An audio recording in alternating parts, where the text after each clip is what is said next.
Maayong buntag kanatong tanan.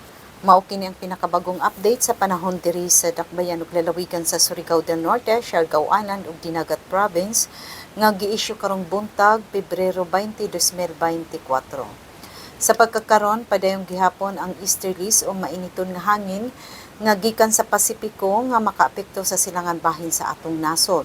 Tungod niini ang dakbayan ug lalawigan sa Surigao del Norte, Siargao Island ug Dinagat Province diin makasinati og mapanganuron nga kalangitan inubanan sa pagkanat-kanat na pag-ulan kilat ug pagpanalugdog tungod kini sa easterlies ug localized thunderstorm.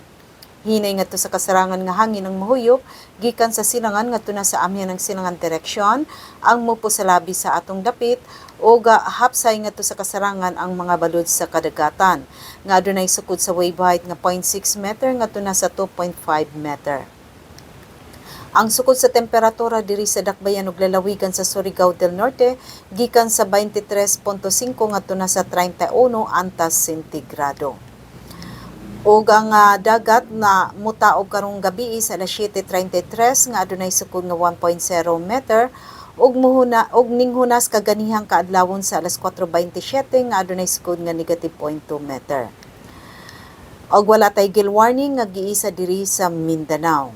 Ang adlaw ning subang kaganihang alas 5:57 sa buntag ug mosalop karong hapon sa alas 5:46. Mao katong latest update sa lakat sa panahon karong adlaw gikan sa Pag-asa Surigao. Kini si Francis Simorlan.